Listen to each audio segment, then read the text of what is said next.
Un altro aspetto è sicuramente legato, proprio nel riflettere su madre e morte, a il senso della generazione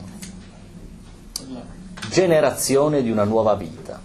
Noi vediamo solitamente una nuova vita apparire qui perché due metà si uniscono e generano quindi un terzo elemento. Io mi divertivo a fare questo shift filosofico dicendo, ecco, se prendo l'ambito matematico vedo che se si uniscono due metà ottengo un intero. E la cosa finisce lì. In natura, biologia, per la precisione, non funziona come in matematica o nella logica. Se prendo due metà nasce una metà. Cioè nasce qualcosa che è destinato ad unirsi ad un'altra metà per poter produrre un'altra metà. E così via, di metà in metà. In un processo che solo apparentemente chiamerei moltiplicazione, perché vedo aumentare il numero dei viventi, ma che nei fatti è divisione. Metà si unisce a una metà per fare una metà, che si unisce a una metà per fare una metà, che si unisce a una metà per fare una metà, e così di divisione in divisione. Questo della generazione, no? Questo grande processo, è stato associato alla mortalità. Adamo ed Eva mangiano un frutto di un albero chiamato della conoscenza, giusto? Ricordatevi sempre che nella stessa Bibbia, cioè nello stesso Antico Testamento, la parola conoscenza è spesso usata come sinonimo di accoppiamento sessuale. Ed egli conobbe sua moglie e ne ebbe tot figli. Conoscere biblicamente qualcuno è un'espressione un po' retro che però esiste forse ancora oggi in Italia per indicare l'unione carnale. Perché? Perché conoscere e generare hanno la stessa etimologia in moltissime lingue. Quindi quell'albero maledetto, benedetto, della conoscenza del bene e del male, indicava anche un altro senso. Non solo la conoscenza che noi chiamiamo conoscenza, cioè di ordine intellettuale, che è quella della ratio, quella del distinguo tra bene e male, cosa che il bambino non ha ancora. C'è anche un altro senso di questa conoscenza, che è la generazione.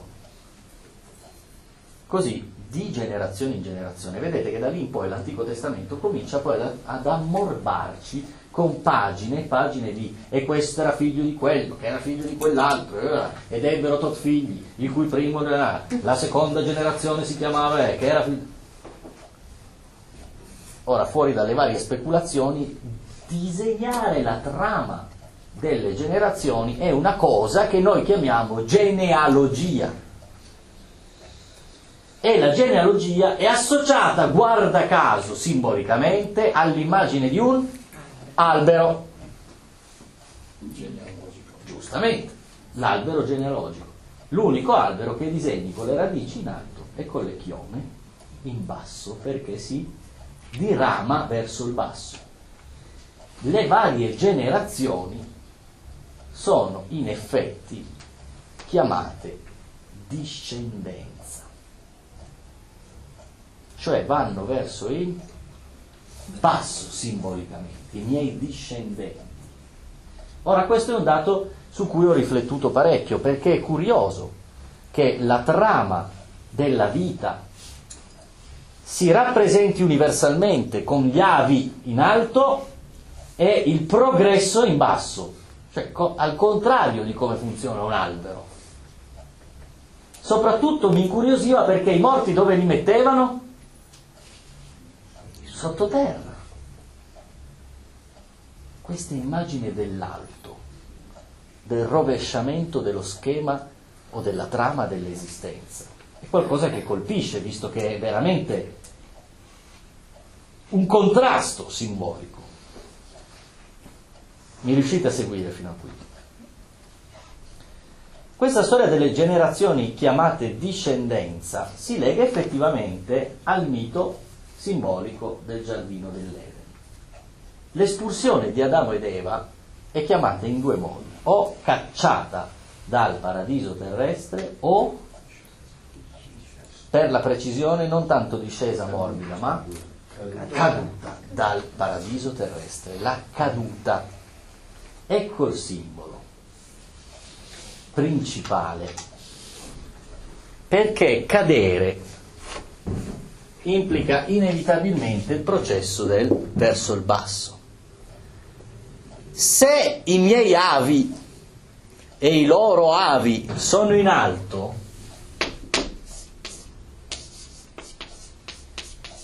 qui possiamo dire che in alto c'è il passato, e il futuro, cioè i miei discendenti, sono in basso,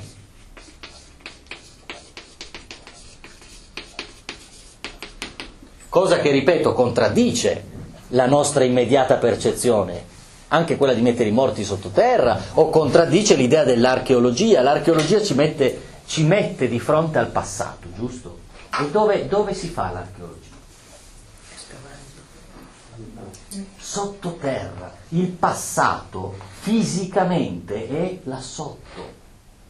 Eppure in questa simbologia il passato è là sopra e il futuro è in basso. Dicevo che questo mi attrae perché è un contrasto, una contraddizione apparente con il simbolo del seme, dell'albero o del passato che sta sotto i piedi. Vuol dire che il simbolo della caduta coincide in tutto e per tutto con la percezione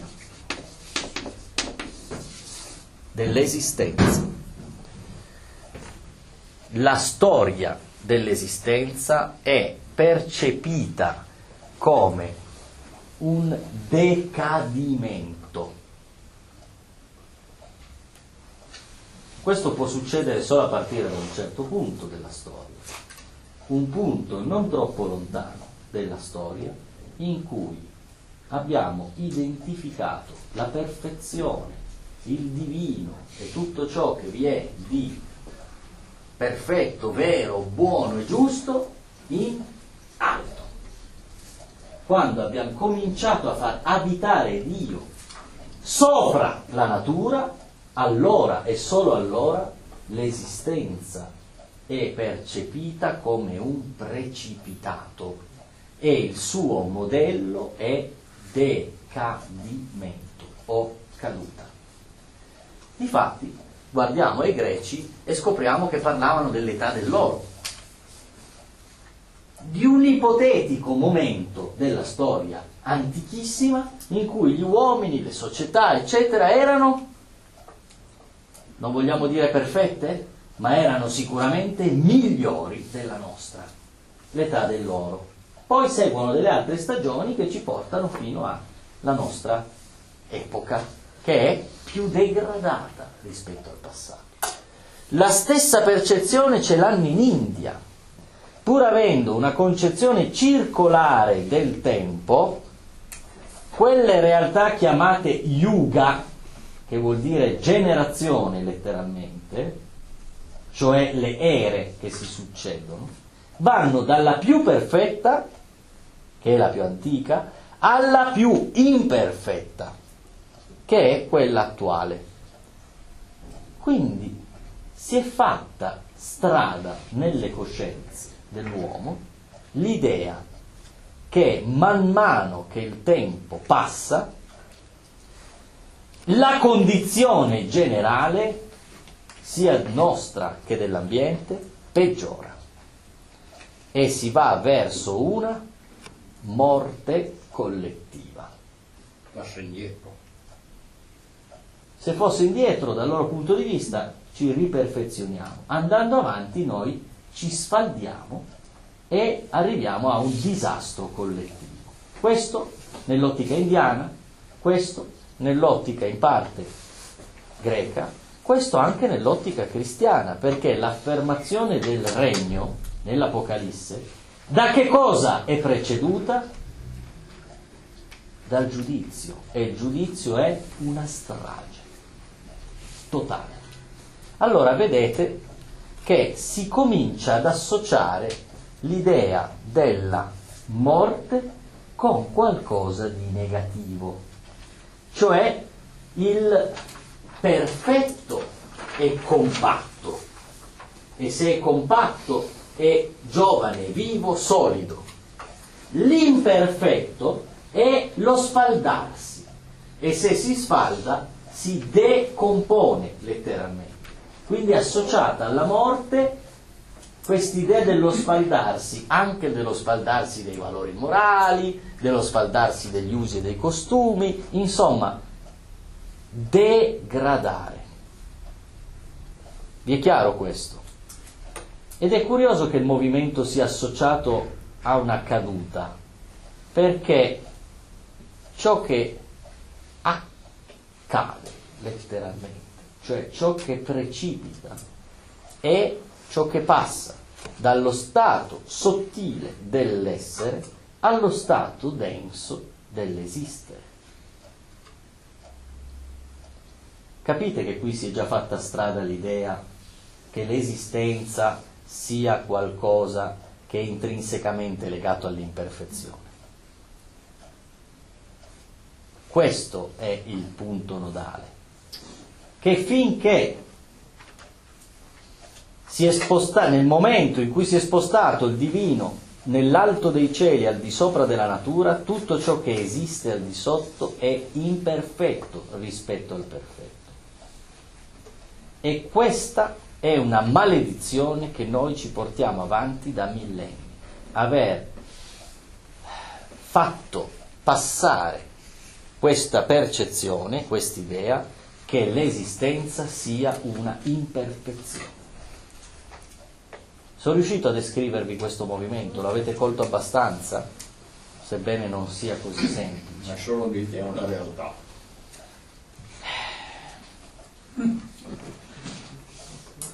Preferisco pensare che sia un'idea, ma è un'opinione personale. L'idea si può cambiare. Appunto, è per quello che preferisco pensare che sia un'idea, perché se fosse una realtà... Tutto sommato siamo noi che il divino l'abbiamo messo su. Certamente, non c'è dubbio. Lì lui non c'era. Sì, l'abbiamo messo noi. Il fatto è che paghiamo un prezzo da circa 3.000 anni, 4.000 anni sull'associazione di esistenza uguale imperfezione. Questo dell'idea che le cose nel venire all'esistenza si degradino provoca degli ostacoli. Per esempio, il corpo, da un certo punto di vista, in alcune culture è stato trattato come un vero e proprio miracolo vivente. Però in contrasto con un'idea di evoluzione. Sicuramente. Potrebbe esserlo, anche se non so se l'evoluzione darwiniana includesse dei fattori di ordine morale. Diciamo di crescita. Sì, tutte le tradizioni antiche hanno parlato di un graduale decadimento. Siamo solo noi nell'era della New Age che parliamo di salto quantico vibrazionale collettivo, illuminazione di massa, risveglio delle masse, ma questo è veramente un po' il male del nostro tempo, è un eccesso di fiducia o di fede in alcuni casi nel come stiano andando le cose. Comunque mi interessava che, che fosse abbastanza chiaro per voi questo movimento della caduta associato all'idea di esistenza, perché la morte poi verrà anche legata all'immagine di qualcosa che scende o che cade. Per eccellenza, a scendere o a calare è la notte. Mentre il giorno sorge o nasce, la notte cala o scende, giusto? Noi non diciamo sorge la notte, noi non diciamo nasce la notte, spunta la notte, no. O cala o scende. Questo è interessante, si lega non solo simbolicamente a quello che abbiamo visto fino ad ora. Ma scusa, ma io mi sono sempre chiesto, ma cos'è che fa paura della morte? Non capito. Beh, in parte stiamo per parlarne, poi però questo sarà un po' di fondo l'argomento dell'intero seminario. Ma infatti, Nessuno accerterà che cosa... oggi voglio chiederlo. Ma sì, poi insomma si potrebbero dare 1000 risposte Adesso stiamo avviandoci in un percorso attraverso quello delle tenebre che comincia a darci una risposta in questo senso. Dunque, il sorgere del trattamento nei confronti dei cadaveri è considerato un primo segno di civiltà. Prima ancora che quello che chiamiamo civiltà prendesse corpo, realmente. Quando è che l'uomo inizia a sviluppare attaccamento nei confronti di qualcosa? Quando ha qualcosa a cui attaccarsi. Quindi, se l'animale ha un naturale attaccamento nei confronti dei cuccioli, conservazione, sopravvivenza e aggiungiamo perpetuazione della specie, che è il discorso dei triangolini della generazione che facevamo prima. L'uomo aggiunge all'animale tutta una serie di cose a cui attaccarsi. Per esempio,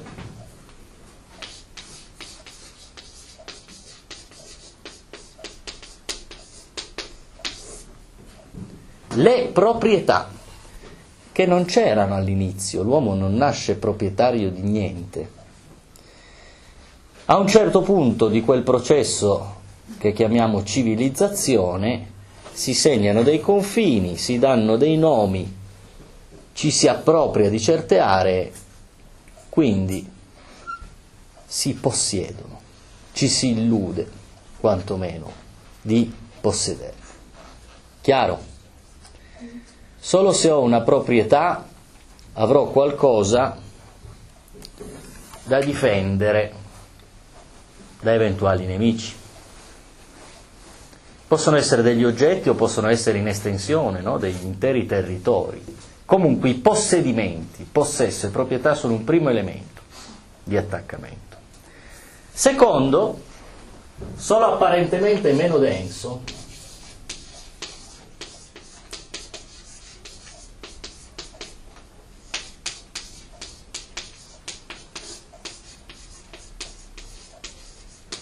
se ho delle conoscenze e in particolar modo delle idee e dei valori.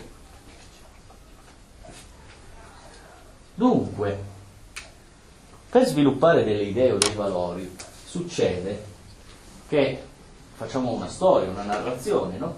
Che gli uomini si trovino intorno a un fuoco e raccontino la storia della loro famiglia, oppure le leggende di chi li ha preceduti.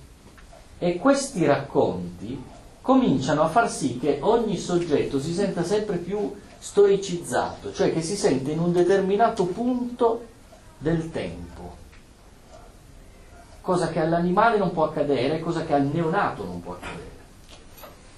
Ma se diamo un nome alla nostra gente, se abbiamo degli emblemi, dei vestiti, se abbiamo delle storie sulla nostra gente, noi stiamo costruendo dei valori. Sono i valori di quello che chiamiamo la nostra memoria. E la memoria non nasce con l'uomo, la memoria nasce con la civiltà, nasce col linguaggio, nasce nel momento in cui ho qualcosa che posso conservare e soprattutto che posso trasmettere. Solo il passaggio del testimone fissa la memoria storica, che è la memoria di una determinata cultura. Noi oggi abbiamo i libri, abbiamo i video, abbiamo i registratori, ma prima c'erano solo le voci narranti, che in un eterno presente replicano storie che rimaneggiamento dopo rimaneggiamento, cambiamento dopo cambiamento, creano la trama di miti e leggende di ogni dove. Quello è il substrato su cui si fonda l'identità culturale. E non è ancora identitario in modo forte, lo è solo archetipicamente per le coscienze collettive, ma quello è il substrato. Molti miti si somigliano, anche in luoghi molto lontani, perché sono fatti di simboli che hanno una valenza universale, sono la testimonianza di qualcosa di così antico che non è possibile nemmeno la datazione in molti casi. Sorgono e con essi sorge la cultura. Questo della memoria, cioè ho qualcosa da conservare e ho qualcosa da trasmettere, riguarda quindi i due grandi ambiti della materia, terreni, oggetti, denari, possedimenti, eccetera, eccetera, o delle idee, dei valori, del linguaggio, delle storie. Chiaro? Questi sono i due ambiti, materiale e non materiale, in cui si snoda la conservazione e la trasmissione di un sapere. E in questo consiste la memoria, conservare e trasmettere. Così noi formiamo l'identità. Ora, quest'identità è come la luce, o è figlia della luce, cioè sorge e si afferma e si puntella e si radica quando io stesso riesco a conservare e trasmettere qualcosa di quello che mi è stato passato. Cioè nel momento in cui io mi storicizzo, fosse anche solo saper ripetere il mio nome e cognome, la città in cui sono nato e come si chiamano mia mamma e mio papà, questo è già il fissarsi o radicarsi della identità personale. Ha a che fare col linguaggio? Sì, perché finché non so parlare queste informazioni non le so ripetere. Ha a che fare con la storicizzazione? Sì, perché finché non so collocare nello spazio e nel tempo la mia data di nascita o il mio luogo di nascita, io non so. Sono perso nella diluizione di un grande anonimato. Ha a che fare con la ratio? Sì, ha a che fare con il sorgere della razionalità, cioè di quei percorsi che con la logica matematica, con il linguaggio e con le strutture portanti del pensiero mi permettono di adeguarmi alla cultura del mio tempo, al pensiero del mio tempo, allo Zeitgeist, cioè allo spirito del tempo, del mio tempo. Vi è chiaro? Questo è un simbolo di luminosità. Perché? Perché ha fugato le tenebre del non vedere, che significa non sapere, che significa non avere memoria, che significa ignoto, che significa anonimato. Chiaro? Paradigma, luce uguale conoscenza, sapienza, memoria, storicizzazione, conquista, conservazione, trasmissione. Tenebre significa invece anonimato, perdita, ignoranza, incoscienza, paura, soprattutto paura. Paura di cosa? Di tornare indietro a quei momenti in cui non ero, non sapevo di essere, se ero non sapevo, non avevo, non possedevo, ignoravo. Cioè l'anonimato e lo scorrere inesorabile della diluizione del tempo ci terrorizzano solo nel momento in cui noi abbiamo un'identità che si è costruita. Quella costruzione, essendo una forma, sa che prima o poi dovrà sparire. Questo ci fa paura. Allora noi cerchiamo di resistere.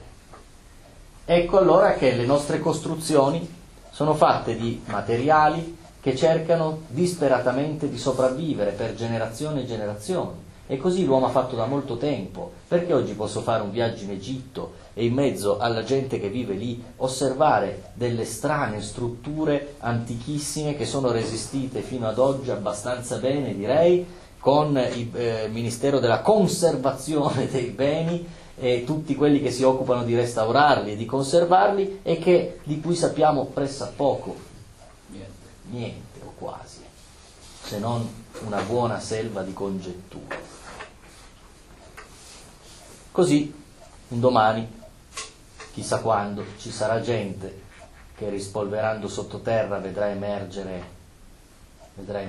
la Belarusini, vedrà emergere la Consolata, li tireranno fuori, li guarderanno e saranno testimoni muti di un tempo antico, di cui sapranno magari poco o magari di più, ma di qualcosa che sarà morto. Come moriranno cristianesimo, islam, ebraismo, per forza, perché sono già morti i culti degli egizi, dei greci, e perché questi dovrebbero resistere. Chissà quali altri culti sono scomparsi, quante culture sono là sotto. Anche la nostra, anche questi grandi edifici un giorno saranno lì sotto. Ci sarà un enorme lavoro per gli archeologi del futuro, visto che stiamo costruendo dei grattacieli giganteschi. Ma il tempo tanto non fa sconti, no? A nessuno. Perciò quella della cultura è alla fine un'altra sorta di illusione, no? Il testimone da passare, la conservazione. Si fa come se non dovesse sparire mai, ma sotto sotto sappiamo che prima o poi sparirà. Ma noi non possiamo partire dall'idea che siccome sappiamo che sparirà allora, anche se alcune culture hanno dato questa risposta. Avete mai visto quelle culture lontane da noi che costruiscono le case di paglia e di fanghiglia e ogni anno puntualmente una tempesta gliela porta via e la devono rifare? Lo scemo dice che sono scemi. In realtà sono più furbi, perché sapendo benissimo che annualmente una tempesta metterebbe a repentaglio quella struttura, tanto vale farla di un materiale che è così malleabile e così, tra l'altro, unito alla natura stessa, da essere l'emblema di questa continua distruzione e rigenerazione, distruzione e rigenerazione, distruzione e rigenerazione. È un po' poetico questo, no? Però tant'è. Ok, ci siete fino a qui? Siete un po' stanchi? Ci state ancora? Sì. Allora, avete delle domande fino a questo momento? Volevo chiedere, non è una domanda, un inciso, cioè tutto ciò che prende fame è interessante, deve morire. Sotto l'aspetto forma tridimensionale, intendi, o forma anche non legata ai cinque sensi? No, anche non legata ai cinque sensi, anche non materiale. Anche non materiale. Se io ho dato forma... Si potrebbe sottintendere che ciò che non ha una forma, quindi corpi sottili, extra sottili, aumentari, non sono soggetti. No, perché morti, questo concetto forma... vale persino per le idee, questo concetto, quindi figurati. Poi nel mondo della materia è tutto così in continuo cambiamento. Quindi forma come in senso... Forma in senso più generale e astratto possibile, non solo la forma concreta della materia. In pratica tutto. In pratica tutto, certo. Dunque, una volta ciò che veniva messo in crisi dalla morte, nei tempi più antichi, quello che veniva messo in crisi era la società, perché in piccole comunità ciascuno svolgeva un ruolo fondamentale. La morte di qualcuno sottraeva una funzione. Quindi era un pericolo per la sopravvivenza della comunità la morte di un individuo. In parte noi abbiamo visto un po' il riflesso di questo se pensate ad alcune casistiche di morti in famiglia, dove se in famiglia quel familiare riveste un ruolo fondamentale, la sua morte provoca una serie poi di disagi e di conseguenze. Mentre nell'era della contemporaneità, e non da oggi in realtà, ciò che viene messo in crisi dalla morte, più che la società, soprattutto in tempi di individualismo come questo, è l'identità. Quindi a noi quello che fa paura della morte è lo sprofondare nella notte, cioè nel buio, del nostro costrutto, sebbene illusorio, di identità personale. e vedere annacquarsi questa identità in qualcosa che non conosco, che chiamiamo ignoto e che ha la faccia delle tenebre, in fondo è questo, innanzitutto, che ci fa paura. Comunque, anticamente, prima vi ho detto una considerazione che è abbastanza sconcertante. Anticamente, soprattutto nell'era primitiva, la morte era qualcosa di totalmente irrazionale ed era percepita come innaturale. E ho visto che effettivamente alcuni tra voi sono rimasti sorpresi dal fatto che qualcuno pensasse alla morte come qualcosa, percepisse la morte come qualcosa di innaturale anticamente. Però ricordatevi anche questo, stiamo parlando di un'epoca in cui quanti potevano morire in modo naturale di vecchiaia? Nessuno, praticamente nessuno. Si moriva molto presto e si moriva per qualunque cosa. Quindi sembrava non naturale, capite? Era veramente un'interruzione di un percorso che fino a quel momento non aveva ancora avuto modo di svilupparsi, salvo chissà quante rarissime eccezioni, in un'intera vita che ti conducesse a morire di vecchiaia. Ecco, questo è un fenomeno che fino a qualche millennio o anche solo secolo fa era pressoché sconosciuto. Oggi invece è chiaramente sedimentato in noi, che siamo i figli di un tempo privo di verità, privo di fiducia e privo di certezze, è sedimentato in noi il tema della morte come se fosse l'unica ultima certezza rimasta. Guardate, il linguaggio ce lo dice, in molte lingue c'è un'espressione che abbiamo anche noi in italiano che è sicuro Come la morte. come la morte, o di sicuro vi è solo la morte. Questa espressione esiste in molte culture. È interessante che i tempi di precarietà che stiamo attraversando oggi facciano riemergere, no? Da dove l'abbiamo voluta ricacciare, quella inossidabile certezza della mortalità. Si dice anche sicuro è morto. Sicuro è morto lo dicono anche che è una espressione gemella forse. Bellissimo, il paradosso del paradosso.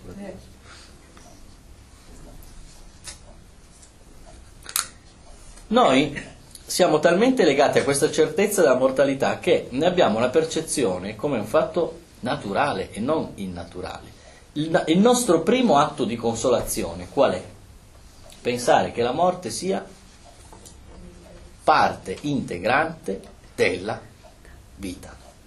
Cioè il nostro primo tampone all'angoscia nei confronti della morte è dato da questo. Morte uguale natura, morte uguale esito naturale della vita, morte uguale vita. Noi ci culliamo abbastanza su questo fattore. Ora siamo in un'epoca in cui, per esempio, non so se alcuni di voi conoscono qualcosa di filosofia, la filosofia del Novecento ha aperto le porte a quella che è chiamata ermeneutica, forse è una parola che alcuni hanno sentito, vuol dire interpretazione. E si basa, detto proprio in soldoni grezzamente, si basa sull'idea già intuita da Nietzsche, per cui non vi sono dei fatti, ma vi sono solo delle interpretazioni. La filosofia del Novecento ha rinunciato all'idea di verità. Perché l'ha fatto? Perché in fondo le religioni sono delle armi spuntate per sedurre nei confronti della verità. C'è molta più sfiducia che non fede oggi, in generale, poi in un Dio in particolare e negli uomini di chiesa, qualunque chiesa, ancora più, peggio, chiaramente.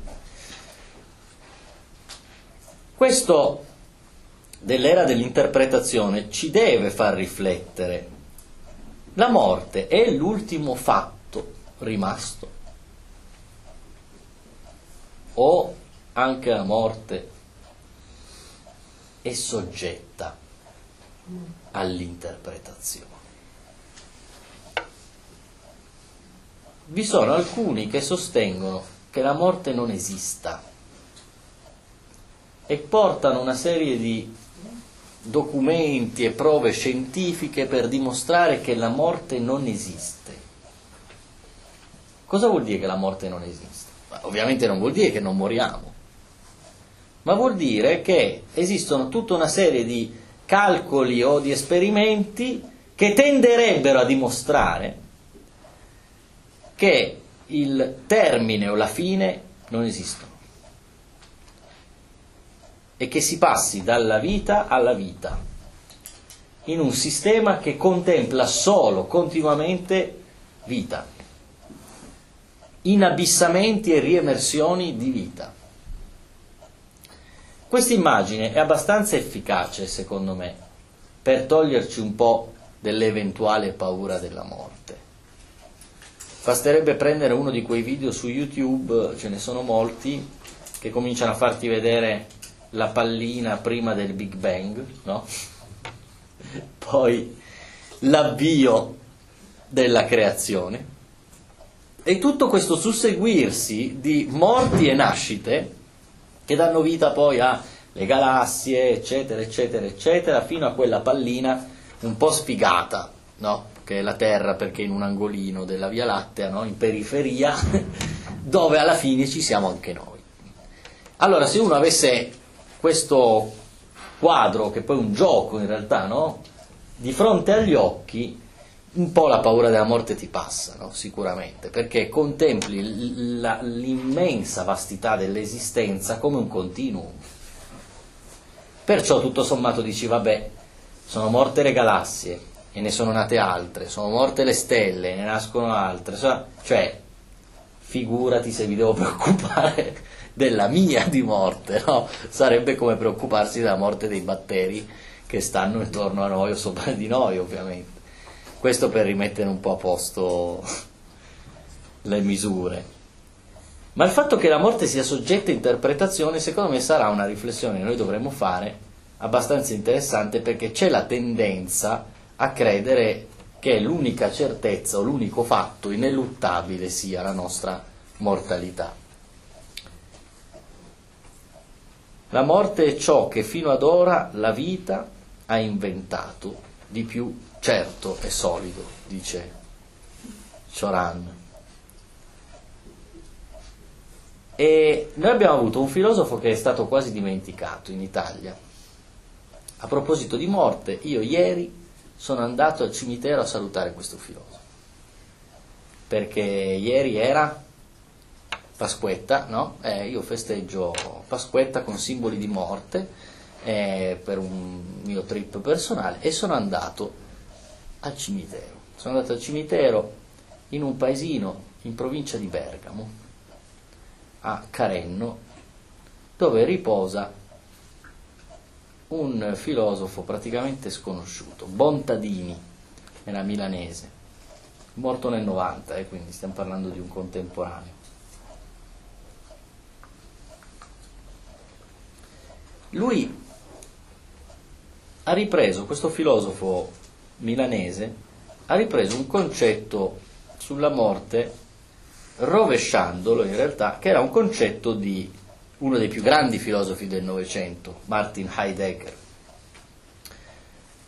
Il grande filosofo dell'esistenzialismo, cioè Heidegger, dice a un certo punto nel suo libro più importante, Essere e Tempo, dice: prima di cercare che cosa ci sia dopo la morte, è necessario sapere esattamente che cosa sia la morte. Quindi lui pone un punto interessantissimo da indagare. Finché noi non sappiamo che cos'è la morte, è inutile scervellarci su quello che possa essere o non essere, in che forma, dopo la morte. Prima dobbiamo sapere che cos'è la morte, perché in fondo noi innanzitutto non sappiamo che cosa sia la morte. Ma Bontadini dice una cosa furbissima, e cioè noi non possiamo formarci in nessun modo un concetto adeguato su che cosa sia la morte finché non abbiamo una chiara figurazione di ciò che ci sarà dopo la morte. E voilà. In questo rovesciamento dei termini, la preeminenza data da Bontadini, secondo me, coglie veramente il punto. Tutte le tradizioni, che cosa hanno fatto? Le tradizioni religiose, spirituali, non hanno parlato tanto di che cosa sia la morte, ma hanno invece scritto o detto tantissimo su dopo la morte. Quindi in realtà il buon Bontadini mette il dito veramente sulla piaga, perché il sogno di Heidegger muore su se stesso. Se io non posso parlare di ciò che ci sarà dopo finché non so che cos'è la morte, noi con la speculazione, volendo anche quella nella forma scientifica, ci possiamo veramente morire culturalmente su questo tema. Quanto invece l'uomo abbia sviluppato una psicologia del post-mortem, questo è quello che ha fatto fiorire le tradizioni religiose e spirituali, la promessa di ciò che c'è dopo.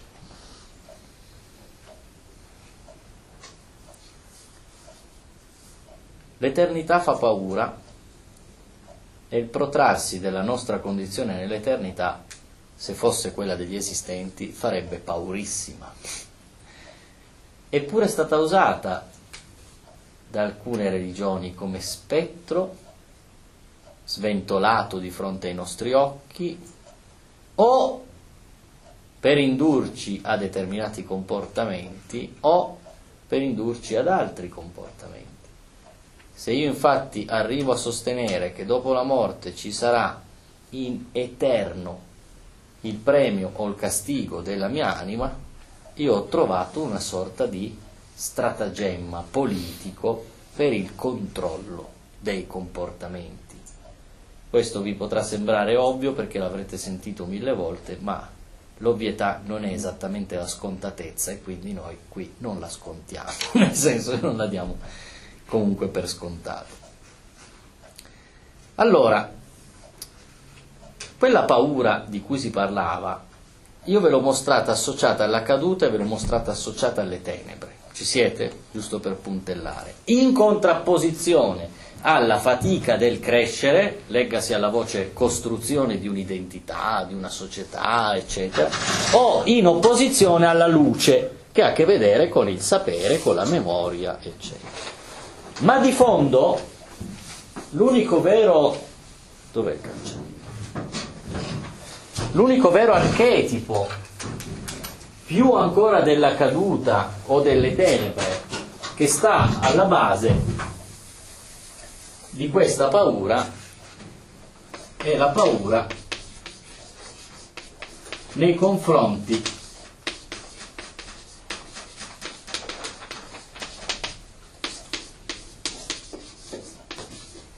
dello scorrere del tempo. Questo in archetipologia è sempre l'archetipo più importante, il tempo, perché il tempo per sua natura scorre e questo scorrimento rispetto a cultura, identità e tutto ciò che possiamo costruire è vissuto come il pericolo numero uno, perché come l'acqua crea l'erosione delle rocce, allo stesso modo il tempo nel suo scorrere crea l'erosione delle strutture. Quelle strutture nel nostro caso sono le identità, le società, la cultura. Quindi lo scorrere del tempo è il terrore primo per tutti noi. Ma non farebbe così paura se io non sapessi di non sapere, ovvero se io non avessi, un po' come un neonato, una percezione di me con un nome, con una data di nascita e il fatto di saper morire, eccetera, eccetera, ma fossi un po' nell'animalità, diciamo così, avrei l'istinto di conservazione, naturalmente, perché quello è un fattore biologico, ma non avrei il terrore e l'angoscia nei confronti dello scorrere del tempo. Non avrei avuto bisogno di sviluppare nessuna religione a consolarmi su o nei confronti dell'angoscia dello scorrere del tempo. Quindi è solo da un certo punto di vista, cioè da quello di chi si civilizza, che noi cominciamo ad avere paura della morte. La nostra paura della morte è in realtà la paura del tempo che scorre. Questo è. I miti ci presentano dalle nostre parti, per esempio in Grecia, luogo in cui si tirano su proprio i bastioni del nostro inconscio collettivo occidentale, ci presentano un dio antichissimo che è chiamato Cronos, cioè il tempo. E questo dio fa quello che fa il tempo, cioè si mangia i figli. Perché il tempo cosa fa con noi o con tutto ciò che esiste? Quell'erosione di cui parlavamo, quel logorarsi, è l'effetto dei denti, no? del tempo. Ci ammacca, ci consuma e alla fine ci ingoia. Quindi nell'immagine di Cronos che mangia i figli c'è proprio il simbolo del tempo e dei suoi effetti su tutto ciò che ha una forma, che sia una cultura, che sia un'idea o che sia un oggetto.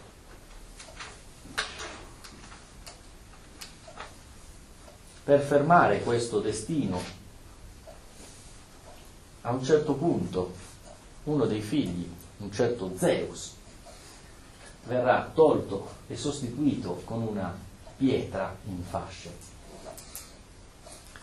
E Saturno, Cronos, nel mangiare la pietra, finisce questo tormento del divorare i figli. Ma questo significa che il tempo ha smesso di divorarci? No, il mito serve a raccontare qualcos'altro, cioè il modo in cui un certo Dio si è sottratto al suo destino. C'è tutta la mitologia del grande archetipo dell'eroe di luce. Zeus infatti che cos'ha in mano? Il fulmine, la saetta. L'eroe di luce che si sottrae o lotta contro quelle forze che lo superano o che superano chiunque altro, e spesso il suo destino si compie o morendo o vincendo.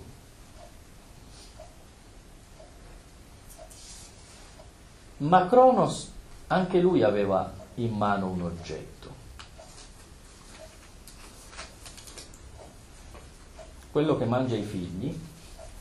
A sua volta era figlio di un certo Urano, che impediva ai figli di venire alla luce. E come ha fatto Cronos a salvarsi? Ha evirato suo padre. Con cosa? Con un falcetto. Cronos ha in mano una falce. È un caso che in tutta l'immaginario popolare la falce sia in mano alla morte, e la morte sia detta mietitrice.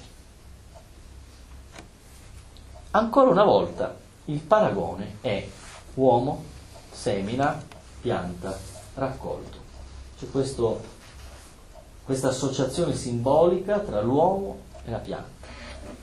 Seme, nascita, germogliare, crescere, vivere, fiorire, lo sbocciare della vita nella sua bellezza, fruttificare, la maturità, ma quando si arriva lì, ecco, la mietitrice viene a prendere il suo raccolto e miete. Con la falce, cioè con la stessa identica arma in mano al dio Cronos. È il tempo a mieterci. La morte in quel caso rappresenta solo il trapasso, cioè il momento in cui da questo stato di esistenza passiamo a qualcos'altro. Com'è la morte? Nelle rappresentazioni più note a livello di immaginario popolare ha un mantello, un cappuccio di che colore? Nero. Ovviamente nero, per il discorso che abbiamo fatto sulle tenebre. In una mano ha una falce e spesso nell'altra mano ha una clessidra, perché è il tempo che scade. La clessidra è più onesta degli orologi, io la penso così, più onesta nel rappresentare la vita. Innanzitutto perché nell'orologio i secondi, questo non ha i secondi, ma se vedo un orologio che ha anche le lancette dei secondi, solitamente i secondi sono uno scatto. Quindi noi l'idea è che il tempo lo possiamo battere o scandire, giusto? Batti il tempo. Ma il tempo è un flusso. Non è possibile battere o scandire il tempo, è un flusso. La clessidra ci mostra la vera natura del tempo, perché una volta le clessidre avevano un liquido, poi la sabbia, però l'idea è lo scorrimento. E soprattutto la clessidra scade, finisce, quindi poi la devi capovolgere in un bellissimo, no, simbolo di rovesciamento che abbiamo già incontrato. In quel caso il tempo scorre e siccome viviamo su un pianeta in cui vale ancora la forza di gravità, lo scorrimento si dà come forma di caduta. Scende verso il basso, cade. E se cade, prima o poi scade, cioè finisce. Con questa simbologia dell'immaginario popolare abbiamo ancora un elemento: il mantello nero o il cappuccio nero, la clessidra, la falce, e lei com'è? Voilà. Lei è come appare il nostro corpo dopo che tutto il processo si è compiuto. Una parte integrante della morte è il disfarsi, come vi ho spiegato prima, la percezione che il futuro sia un graduale disfacimento di quello che abbiamo costruito non è un tratto pessimista. Cioè noi non dobbiamo limitarci a dire ma gli indiani con sta storia del Kali Yuga, Madonna se la vedevano nera, oppure limitarci a dire ma mica possiamo pensare di essere così in continuo peggioramento. È un simbolo, non è un'idea, è un simbolo. E questo simbolo è la trama e l'ordito di quel tessuto chiamato vita, alterna continuamente nascite e morti, o entrate e uscite. Ma sicuramente l'uso logora.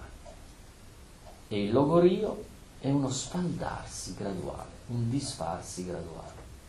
Questo disfacimento è il simbolo di ciò che spetta ai nostri corpi in condizioni naturali, il processo di decomposizione, un termine elegante e abbastanza asettico rispetto a putrefazioni, per esempio.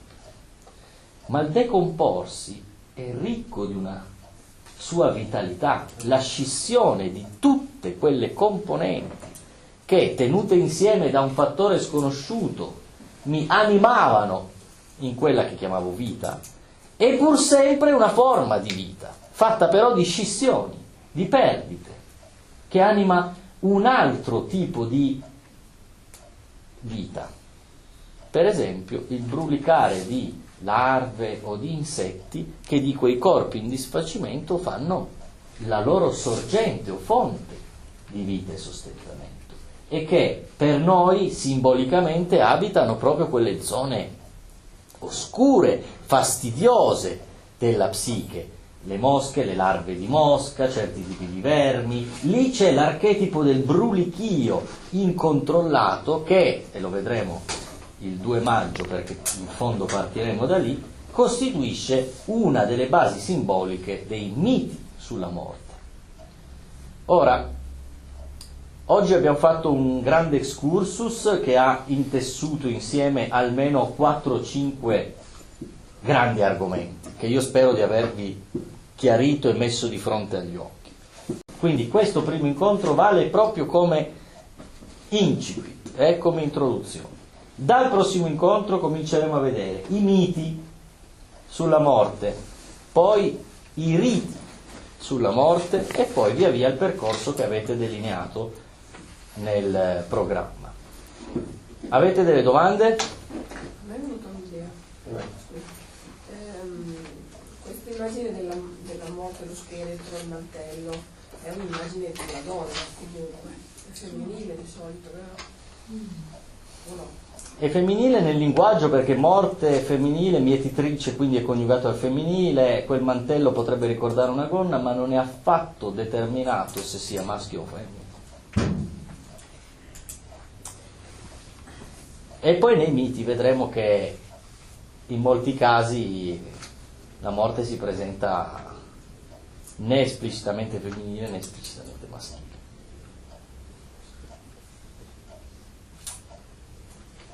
Quindi si potrebbe dedurre che colui che non sa di non sapere in realtà è l'unico immortale, è l'immortale. Nel senso che vive un puro presente, è come l'animale in un certo poi muore ma non se ne occupa. Non me ne occupo, quindi sono immortale. In un certo senso. Vive l'istante, che altro è questo. La sfida è un po' questa anche, cercare di capire che se parliamo di morte non è vero che non stiamo parlando di vita. Una delle più grandi illuminanti frasi che mi sia capitato di leggere, se non sbaglio Krishnamurti, ma non è certo stato l'unico a dirla, è che solo chi ha paura della vita in fondo ha paura della morte e che tutta la vita dovrebbe servire per imparare a morire, perché in fondo questo significa imparare a vivere. Perciò io credo che parlando di morte parleremo di vita continuamente. Cioè uno del senso, diciamo, principali dei nostri incontri è quello di mostrare che non esiste un'antitesi tra vita e morte, che non c'è un conflitto tra vita e morte, che non è un dualismo. Difatti l'ultimo incontro, se non ricordo male, si intitola, rovesciando un po' il titolo iniziale che abbiamo dato al seminario, che è Mors Janua Vitae, sarà Vita Janua Mortis, cioè anche la vita in realtà è intrisa di questo, quindi si rimandano a vicenda. Va bene? Bravo. Grazie.